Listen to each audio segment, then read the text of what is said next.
اللہ علیہ وآلہ وسلم فرماتے ہیں اگر فجر میں اٹھنے کے حوالے سے تکلیف ہوگی کہ تم فجر میں اٹھنے میں تمہیں تکلیف محسوس ہوگی، نہیں اٹھ پاؤ گے، تو میرے آقا نے فرمایا عشاء پڑھ کے فوراً سو جاؤ، نہ شعر شاعری میں حصہ لو، نہ قصہ گوئی میں حصہ لو، بلکہ فرمایا گیا کہ اگر مہمان نہ ہو، کوئی ضروری کام نہ ہو، عشاء پڑھ کے سو جایا کرو۔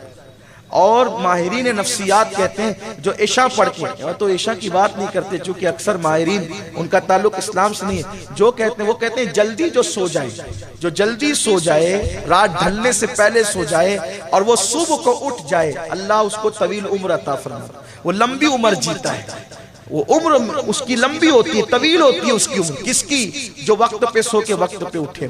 لیکن یہاں تو کوئی ٹائم ہی نہیں ہے، مقرر بیچارہ اس لیے مجبوراً دیر سے سوتا ہے کہ آپ ہی دیر سے آتے ہیں۔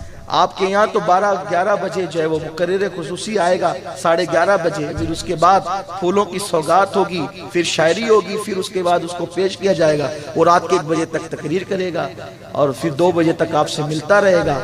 آپ بھی گئے جا کر کے سوئے، جو 2 بجے سوئے گا وہ فجر میں اٹھے گا کیا؟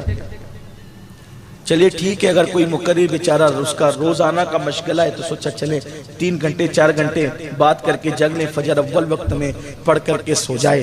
لیکن عوام کا کیا ہوا؟ ہزاروں تقریروں کے وہ فائدے نہیں ہیں جو فجر کی صرف 2 رکعت سنت کے فائدے ہیں۔ 1000 تقریر سن کر کے وہ اجر نہیں مل سکتا جو فجر کی 2 رکعت سنت پڑھ کر۔ میرے آقا فرماتے جس نے فجر کی 2 رکعت سنت ادا کی وہ دنیا اور ما فیہا سے بہتر ہے۔ 2 رکعت سنت فجر کی۔ اب بتائیں سنت کی یہ شان ہے تو فرض کی کیا شان ہوگی، فرض کا مقام کیا ہوگا۔